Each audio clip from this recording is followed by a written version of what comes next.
नमस्कार, ये आकाशवाणी पटना है। अब आप समी अहमद से प्रादेशिक समाचार सुनिए। पहले मुख्य समाचार। मुख्यमंत्री नीतीश कुमार ने कहा, अगले 5 वर्षों में 50 लाख करोड़ रुपए के निवेश की कार्य योजना पर काम शुरू। उद्योग, कौशल और उद्यमिता में 7 लाख लोगों को किया जाएगा प्रशिक्षित। नागर विमानन मंत्रालय ने विमान संकट के लिए इंडिगो के सीईओ पीटर एल्बर्स को कारण बताओ नोटिस जारी किया। केंद्र सरकार ने सभी रद्द या बाधित उड़ानों की रिफंड प्रक्रिया आज रात 8 बजे तक पूरी करने का निर्देश दिया। और प्रदेश के अधिकतर हिस्सों में पछुआ हवा के प्रभाव से ठंड में बढ़ोतरी। पिछले 24 घंटों के दौरान सबसे कम तापमान भागलपुर में 8.3 डिग्री सेल्सियस दर्ज। अब समाचार विस्तार से। मुख्यमंत्री नीतीश कुमार ने कहा है कि अगले 5 वर्षों में 50 लाख करोड़ रुपए के निवेश की कार्य योजना पर काम शुरू कर दिया गया है। एक सोशल मीडिया पोस्ट में मुख्यमंत्री ने कहा कि बिहार को देश के शीर्ष 5 निवेश अनुकूल राज्यों में शामिल करने के लिए उद्योग विभाग जल्द ही निवेशकों का एक सम्मेलन आयोजित करेगा। उन्होंने कहा कि राज्य में 5 नए मेगा फूड पार्क, 10 औद्योगिक पार्क और 100 सूक्ष्म, लघु तथा मध्यम उद्यम पार्क विकसित किए जाएंगे। मुख्यमंत्री ने कहा कि उद्योग, कौशल और उद्यमिता में 7 लाख लोगों को प्रशिक्षित किया जाएगा। इसके साथ ही स्थानीय उत्पादों के निर्यात और बाजार की सुविधा उपलब्ध कराई जाएगी। नागर विमानन मंत्रालय ने विमान संकट के लिए इंडिगो के सीईओ पीटर एल्बर्स को कारण बताओ नोटिस जारी किया है। विमानन कंपनी इंडिगो एयरलाइंस को निर्देश दिया है कि जिन यात्रियों को रिफंड किया जाना है, उन्हें जल्द इसका भुगतान करे। मंत्रालय ने कहा है कि सभी रद्द या बाधित उड़ानों की रिफंड प्रक्रिया आज रात 8 बजे तक पूरी हो जानी चाहिए। भुगतान प्रक्रिया में किसी प्रकार की देरी या अनुपालन न होने पर तत्काल कार्रवाई की जाएगी। यात्रियों को असुविधा से बचाने के लिए हवाई अड्डे के लिए रवाना होने से पहले अपनी उड़ान की वर्तमान स्थिति की जानकारी लेने का परामर्श दिया गया है। एक रिपोर्ट। यात्रियों की शिकायतों का निर्बाध समाधान सुनिश्चित करने के लिए सरकार ने इंडिगो को समर्पित सहायता और धन वापसी सुविधा प्रकोष्ठ स्थापित करने को कहा है। स्वचालित धन वापसी प्रणाली को भी परिचालन में पूर्ण स्थिरता आने तक सक्रिय रहने का निर्देश दिया गया है। इसके अलावा इंडिगो को रद्दीकरण या देरी के कारण यात्रियों से अलग किए गए सभी सामानों का पता लगाने और उन्हें पहुंचाने का निर्देश दिया गया है। एयरलाइनों को ट्रैकिंग और डिलीवरी की समय सीमा पर पारदर्शी संचार बनाए रखने और मौजूदा यात्री अधिकार मानदंडों के तहत जहां भी आवश्यक हो मुआवजा प्रदान करने की सलाह दी गई है। एयरलाइनों, हवाई अड्डों और सुरक्षा एजेंसियों के बीच बेहतर निगरानी और समन्वित प्रयासों के साथ नवीनतम उपायों का उद्देश्य मौजूदा व्यवधान के दौरान यात्रियों की असुविधा को कम करना है। रोहन और भानु की रिपोर्ट के साथ समाचार कक्ष से प्रशांत कुमार।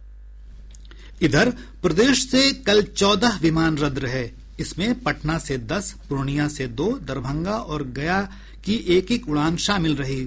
सूत्रों के अनुसार इंडिगो संकट का असर अन्य विमान कंपनियों पर भी पड़ा है, जिससे अगले 2 दिनों तक नई दिल्ली, मुंबई और बेंगलुरु जैसे शहरों में जाना मुश्किल होगा। विमान संकट को देखते हुए दानापुर रेल मंडल ने यात्रियों की सुविधा के लिए पटना एयरपोर्ट पर हेल्प डेस्क की शुरुआत की है। यात्री इसके माध्यम से उड़ान रद्द होने की स्थिति में अन्य विकल्प का चयन कर सकते हैं। इधर भारतीय रेलवे आज से अगले 3 दिनों के दौरान 89 विशेष रेलगाड़ियां चलाएगा। इसके साथ ही मुंबई, दिल्ली, पुणे, हावड़ा, हैदराबाद जैसे बड़े शहरों में आने जाने वाले यात्रियों की भीड़ को कम करने के लिए उत्तर पूर्व रेलवे दिल्ली और मुंबई के बीच रेलगाड़ियों के 6 फेरे चलाएगा। प्रधानमंत्री नरेंद्र मोदी के अनूठे इंटरैक्टिव कार्यक्रम परीक्षा पे चर्चा के 9वें संस्करण से पहले MyGov पोर्टल पर एक राष्ट्रव्यापी प्रतियोगिता चल रही है।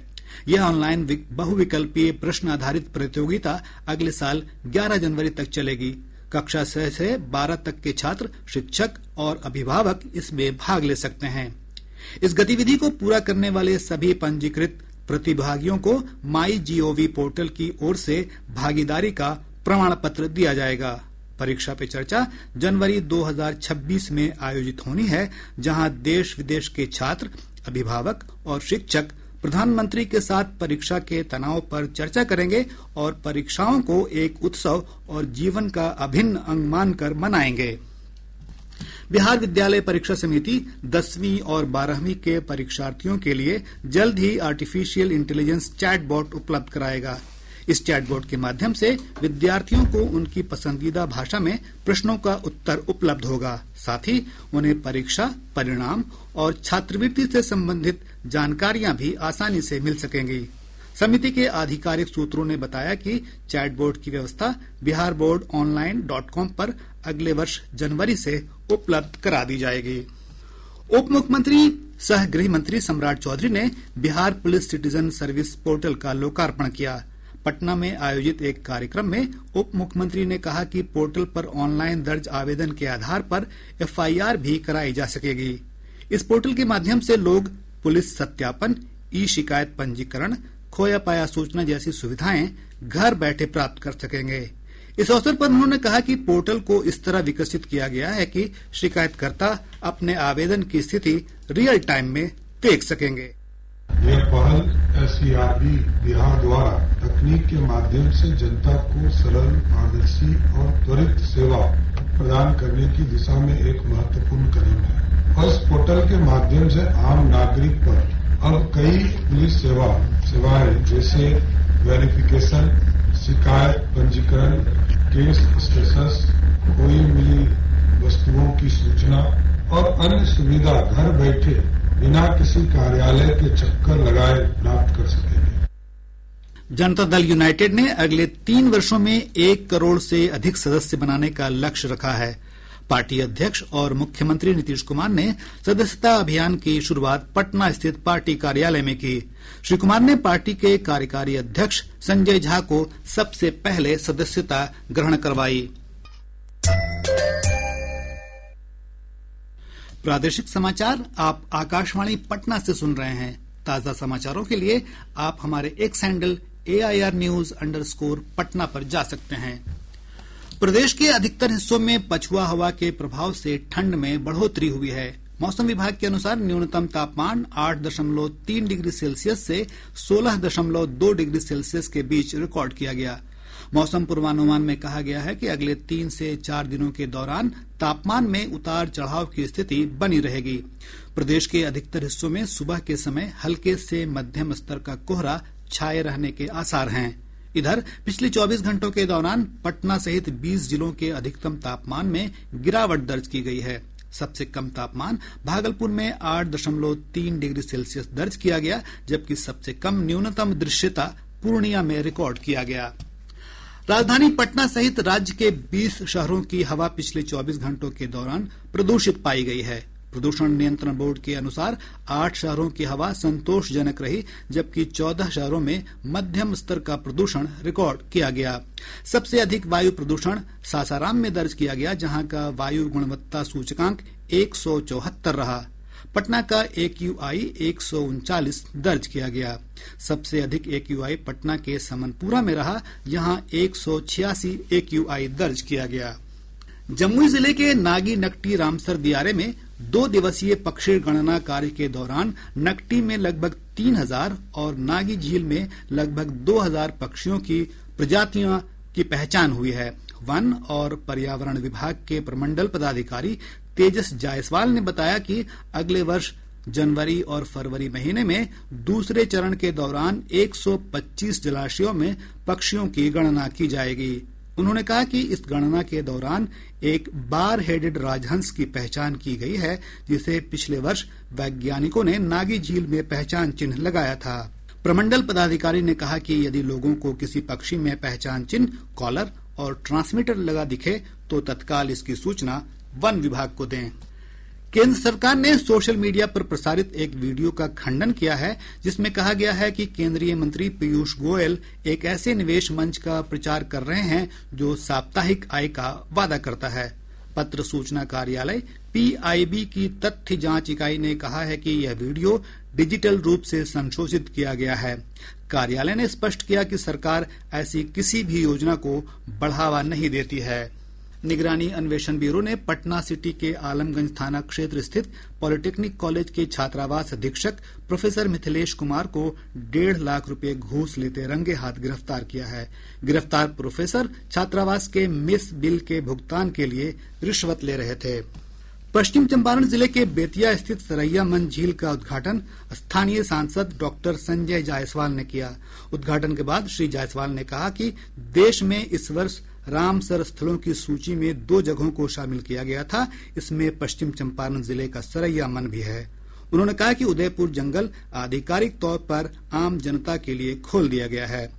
निगरानी विभाग ने कटिहार जिले के एक सेवानिवृत्त शिक्षक समेत 4 शिक्षकों पर प्राथमिकी दर्ज की है।